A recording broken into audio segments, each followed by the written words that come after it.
Hello, I'm Dr. Pratyusha. Today I'm here to discuss the topic stillbirth and intrauterine fetal death. So, going through the definitions, intrauterine fetal death is defined as death before the onset of labor or the fetus is showing no signs of life in utero after 20 weeks of gestation. This definition varies according to the gestational age and birth weight from developing to developed countries. As per WHO definition, an infant delivered without signs of life after 20 weeks of gestation or weighing more than 500 grams when the gestational age is not known is called as intrauterine fetal death. WHO definition of intrauterine fetal death means death prior to complete expulsion or extraction from the mother of a fetus, irrespective of duration of pregnancy, and which is not an induced termination of pregnancy. So, this is the WHO definition of intrauterine fetal death. Stillbirth. This is defined as no evidence of life after birth beyond 20 weeks of gestation. So, stillbirth can be either fresh stillbirth, which depends on the quality of the intrapartum care, or a macerated stillbirth, which is retained for more than 12 hours. Intrauterine fetal death is again classified as early and late, where early is between 20 to 27 weeks and late intrauterine fetal death is more than 28 weeks of gestation. Impact. So, what is the impact of stillbirth and intrauterine fetal death? It is emotionally challenging for both doctors as well as the parents. So, etiology. Coming to etiology, in 50% of the cases, the etiology of the intrauterine fetal death or the stillbirth is unknown. So, these are the risk factors, that is the maternal causes as well as the fetal causes and the placental causes of intrauterine fetal death and stillbirth are mentioned here. The most important risk factors are obesity, where the BMI is more than 30 kg per meter square. This is a proven risk factor which is modifiable and highest ranking. So, to prevent stillbirth, we can advise the woman to reduce weight in between pregnancies, not during, but in between the pregnancies. We can advise the woman to optimize her weight before entering into the next pregnancy. Maternal age more than 35 years and advanced increasing paternal age, smoking, alcohol and drug abuse, infections like malaria, hepatitis, influenza, syphilis, toxoplasma and sepsis, medical diseases like diabetes, hypertension, thyroid disease, cardiac diseases, pre-existing diseases like the heart disease, anemia and epilepsy, autoimmune disorders, antiphospholipid syndrome and SLE, systemic lupus erythematosus, RH and ABO incompatibilities, hyperpyrexia, thrombophilias, both acquired as well as congenital, trauma, cholestasis of pregnancy, and obstetric history complicating factors like abruption, preterm premature rupture of membranes, multiple gestation, and labor related causes are preterm labor, dystocia, uterine rupture, any cord complications that can occur. So, these are the maternal risk factors for the stillbirth. The fetal causes are multiple gestation, intrauterine fetal growth retardation, congenital anomalies, any infections, hydrops, both immune and non immune hydrops, J6PD deficiency, and birth defects. The placental causes are abruptio placenta, cord accidents, placental insufficiency, placenta previa, twin transfusion syndrome, chorioamnionitis, premature rupture of membranes, fetomaternal hemorrhage. These are the placental causes, where the iatrogenic causes are external cephalic version and drug overdoses. So, based on the risk factors, now we come to a diagnosis. So, how can we diagnose a stillbirth or a IUFD? A woman can come to the OPD or to the clinic with symptoms of absence of fetal movements. That will be the presenting complaint where she is not able to perceive the fetal movements appropriately. In IUD, the signs which we can examine are retrogression of the positive breast changes that was present previously, and on abdominal examination we can see the gradual retrogression of the height of the uterus. The fundal height, which was at a higher level, is reduced because of the liquor is absorbed and there is no further growth of the fetus. The uterine tone is diminished. The abdomen on palpation feels doughy, that is, a duffy feel of the abdomen. Fetal movements are not felt during palpation, and the fetal heart sounds are not audible. So, these are the signs on obstetric examination which we can elicit in a case of intrauterine fetal death.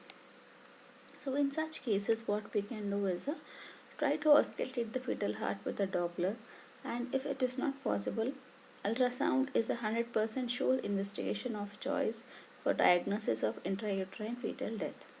So, coming to investigations, it is for the confirmation of intrauterine fetal death initially, where it is ultrasound, 100% it is sensitive, and the associated features can also be noted like oligamenous, any hydrops vitalis, amount of liquor, any abruption, any other causes can also be excluded with the ultrasound. Then we come to a straight X-ray abdomen, which is not done nowadays. We have few signs which can be diagnosed on the straight X-ray abdomen.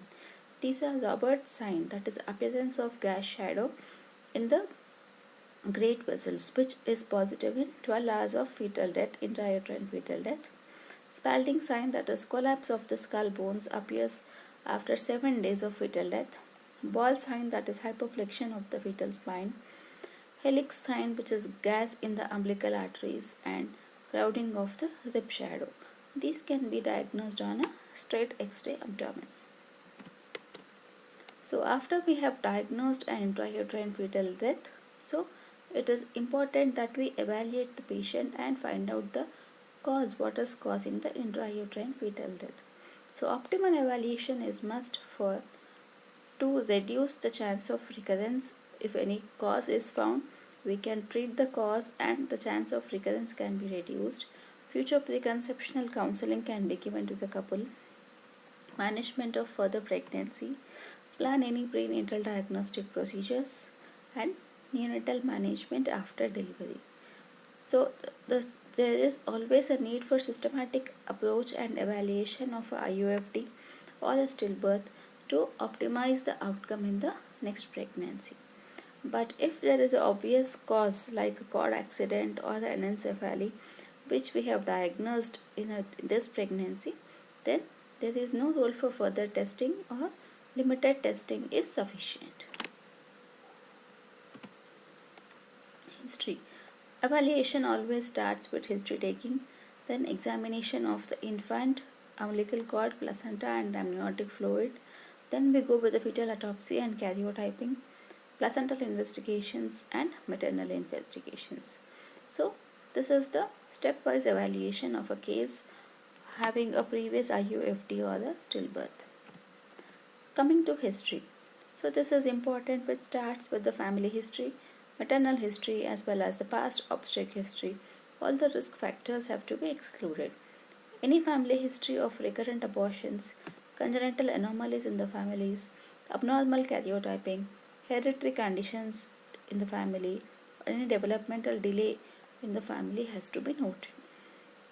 The maternal risk factors like diabetes, hypertension, thrombophilias, autoimmune diseases, severe anemia, epilepsy, consanguinity, and heart disease will be noted. And the past obstetric history with terms of baby with any congenital anomalies or malformations, any hereditary conditions, growth retardation, gestational hypertension with adverse sequelae, placental abruption, intrauterine fetal death or recurrent abortions. The history is documented and the high risk factors are highlighted. So when coming with the patient history, again the history of consanguinity uh, and any drug or alcohol or tobacco use is to be documented. And in the current pregnancy, the history that is to be documented is the maternal age, which is important, either teenage or the elderly age. Gestational age at stillbirth, at what gestational age has the stillbirth occurred. Medical conditions complicating this pregnancy, the present pregnancy, like the cholestasis, weight gain during the pregnancy and the body mass index, And in case of multifetal gestation, complications such as twin-twin transfusion syndrome, twin reversed arterial perfusion, and discordant growth have to be documented. Any complaints or diagnosis of placental abruption, trauma to the abdomen, preterm labor or rupture of membranes, gestational age at the onset of prenatal care, when was the care of the present pregnancy started, and any abnormalities seen on an ultrasound image has to be documented. Any infections, fever or chorioamnionitis is documented. If the So after taking a detailed history, then we proceed with gross description of the placenta, fetus, amniotic fluid as well as the cord. So when we are describing the amniotic fluid, we describe it in terms of color, which is meconium stain or blood stain, or old hemorrhage which is present, or and volume of the amniotic fluid, is it scanty or adequate or excess. Then, on placental examination, we measure the weight of the placenta, any staining of the placenta with meconium, any adherent clots, any structural abnormality of the placenta that is visible, any velamentous insertion of the cord, edema or hydropic changes in the placenta, membranes, staining of the membranes, and thickening of the placenta. So, in detail, the gross description of the placenta and amniotic fluid is done. Then description of the infant. The infant is grossly described for any malformations which is grossly visible, skin staining with meconium, degree of maceration of the infant like skin peeling, spalding sign to establish the duration, color which is the infant, the neonate is a pale or plethoric. This is the description of the infant. Umbilical cord. We can describe in terms of any prolapse, entanglement around the neck, arms and legs, hematoma or stricture of the cord, any true knot if present, number of vessels in the cord, edematous cord and length of the cord. So all this describes the gross description of the umbilical cord. Then after the gross examination and description, we proceed with the fetal autopsy and karyotyping. So these are the two important tests in stillbirth evaluation, and which is also crucial for the future pregnancy guidance. And but if any cause as such is diagnosed like a cord prolapse or any anencephaly, or if the cause is known, then there is further no need to proceed with the fetal autopsy and karyotyping. So before we proceed for the fetal autopsy and karyotyping, appropriate consent of the parents is required to take the fetal tissue and to proceed with the autopsy. Ideally, this should be done by a perinatal pathologist. If the parents are denying autopsy, then post-mortem MRI should be considered. Then radiographs are indicated for skeletal abnormalities, and photographs of the fetus can be taken and documented. Fetal karyotyping. ACOG recommends fetal karyotyping in all cases, especially in cases of dysmorphic fetus, fetal growth retardation, to determine the any aneuploidies or triploidies, any hydropic fetus, and signs of chromosomal anomaly. In all these cases, ACOG recommends karyotyping of the fetus. And for karyotyping, we have the samples, that is the amniocentesis, which gives the highest yield, or blood which is taken, or 3 ml of fetal blood is taken from the umbilical or the cardiac puncture. That is the other source of fetal sample. If the blood is not obtained, then ACOG recommends one of the following samples, that is the placental block of 1 × 1 centimeter at the site of cord insertion, where it is 1.5 centimeters thick. If the placental block is not available, then we can also take tissue from the costochondral junction or from the patella. But sample from the skin is not recommended as the yield is less. Parents with multiple pregnancy losses and for also will undergo a fetal karyotyping. And for aneuploidy diagnosis we can go with the fish technique, and for small deletions we can go with genomic hybridization techniques. Placental investigations. So what is the placenta is sent for evaluation, where we can investigate in terms of chorionicity, cord knotting, vessels, thrombosis of the placenta, any infarcts, abruption, any vascular malformations, signs of infections, any swab, placental swab for infections, and bacterial cultures for E. coli and Listeria.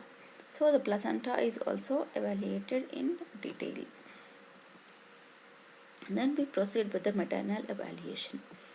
What are the following? These are the following investigations that are done in a woman who is presenting with a stillbirth or the intrauterine fetal death.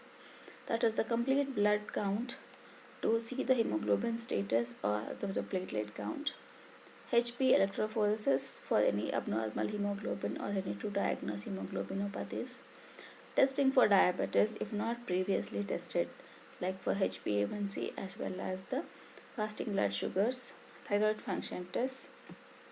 These are the basic investigations, and the additional tests that can be done are the Clay-Horpathe test for all women before birth.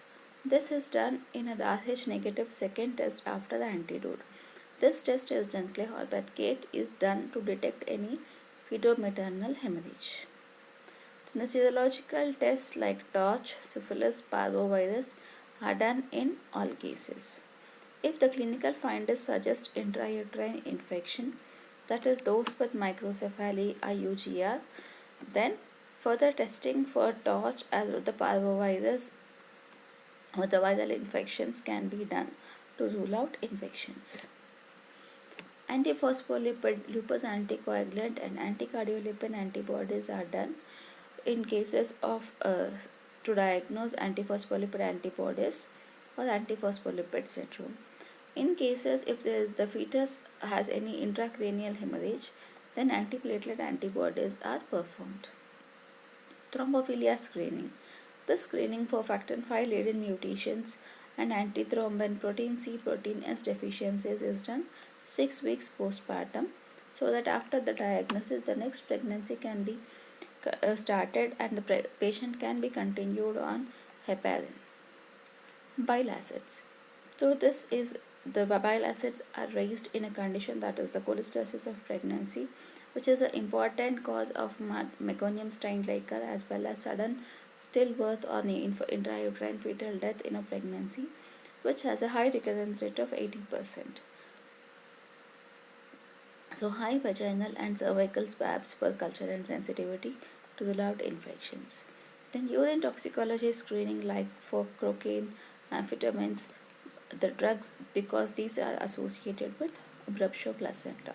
So this is the gross evaluation of a maternal status in terms of basic investigations like the CBC, hemoglobin, thyroid and diabetes. Additional tests like the Clay-Horpathe, serological tests, then autoimmune screening, thrombophilia screening, and for the infection and toxicology screening like the cocaine and amphetamines. So after the detailed evaluation of the maternal condition, placenta, cord as well as the karyotyping and autopsy, then we come to the management. Management initially depends on single or multiple gestation, gestational age at death, parents' wish, that is the expectant approach, the parents want to proceed with an expectant approach or active approach in termination of pregnancy. Management is first based on management of this pregnancy, that is termination. Later, management of subsequent pregnancy, how to plan a subsequent pregnancy. So in expectant management, 80% of women go into labor within 2 to 3 weeks of intrauterine fetal death. But it carries a risk of emotional burden, risk of chorioamnionitis and disseminated intravascular coagulation. So the parents have to be explained in detail about all the complications and choice given to them. But the patient has to be monitored in terms of coagulation profile and for infections. Active approach of intrauterine fetal death is by induction of labor to terminate the pregnancy. If the fetal death is occurring less than 28 weeks of gestation, then a dose of mifepristone 200 mg is given followed by misoprostol 4 to 6 daily. This is a standard regimen. Or if the fetal death is more than 28 weeks, then initially we proceed with a cervical ripening with mechanical or chemical methods followed by oxytocin induction. This is the WHO regimen of misoprostol in IUD cases. If it is an intrauterine fetal death at term, then 25 micrograms misoprostol is started 6th hourly, and if no response, the dose is increased to 50 micrograms 6th hourly and a maximum of 4 doses. So one more important thing when we are giving misoprostol is that do not use oxytocin within 8 hours of using misoprostol, because both of them will lead to hypertonic uterine action, and there is also a risk of rupture of the uterus. And misoprostol is contraindicated in cases of previous cesarean section. This is the RCOG regimen where less than 26 weeks of gestation with an IUFD, 100 micrograms of misoprostol is given 6th hourly to a maximum of 4 doses. If it is more than 28 weeks, then 25 to 50 microgram is given 4th hourly to a maximum of 6 doses. Use of prostaglandins is associated with increased risk of rupture in case of previous scarred uterus, and in cases of intrauterine fetal death, membrane should not be ruptured as long as possible. Pain management should be offered to the patient, and continuous watch on CBC's complete blood count, coagulation profile, and signs of infection by charting temperature or a CRP value should be done. Active management of third stage of labor is done, and keep blood and blood products ready. Complications. What are the known complications of an intrauterine fetal death? As we know, this carries a high emotional burden on the parents as well as a doctor, but these complications have to be kept in mind while dealing with the patient. Risk of infections, postpartum hemorrhage, retained placenta, abruptio placenta, disseminated intravascular coagulation, shock, renal failure, sepsis, and sometimes rarely maternal death. Post-delivery. Post-delivery emotional support and counseling to the couple is very important, as there is increased risk of postpartum depression. There is also a chance that the marital bonding is also disturbed. Keep the patient separately in a non-maternity ward. Then separation of lactation is important with the tight breast support, dopamine agonists as well as estrogen.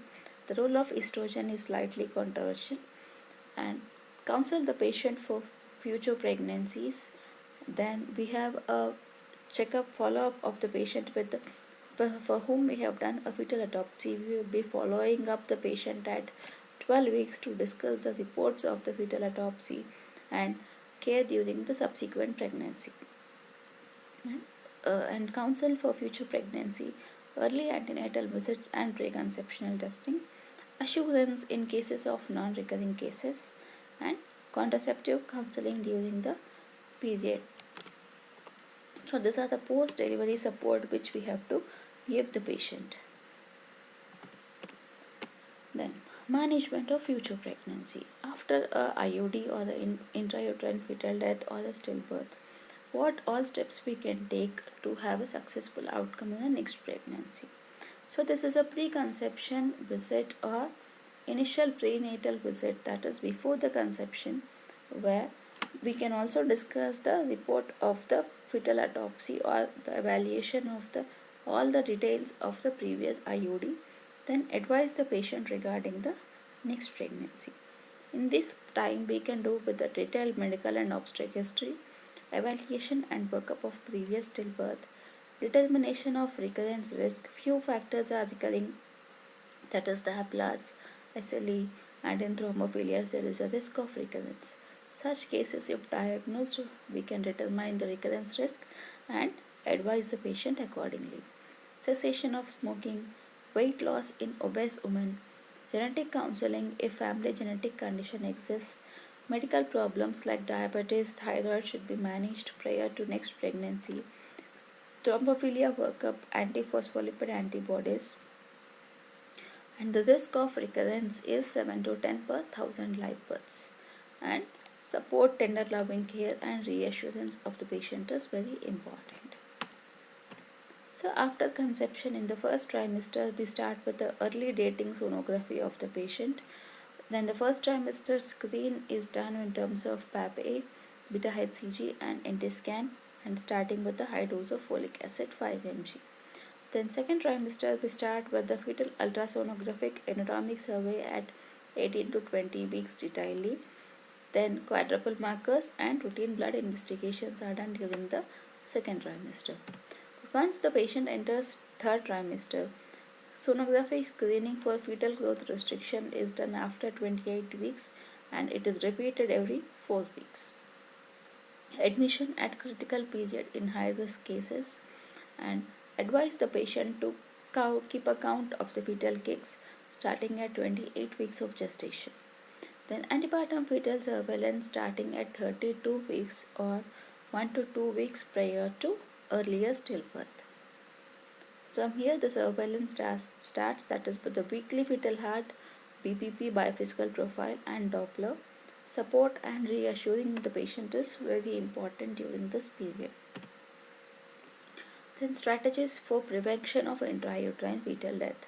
There is no sure method to prevent, but only one thing we can do is the identifying any recurrent causes and if possible treating them. Losing weight, lifestyle modifications, that is important. Women should try to optimize their health prior to pregnancy. Any medical condition, any comorbid condition should be treated before pregnancy. Enough folic acid before they get pregnant. Good preconceptional and prenatal care. Women with diabetes, tight control before and during pregnancy. Educate women not to delay pregnancy. These are the strategies we can implement to prevent further stillbirth. This is a brief slide where the etiology of is in 25 to 60% is unknown. Optimal evaluation for future pregnancy is necessary. Evidence-based models for evaluation and future management. Counseling and support group should be involved. Allow parents to sit and pray in isolation. Take photographs, footprints, preserve lock of hair and name the child. Reassure and guide for future pregnancies.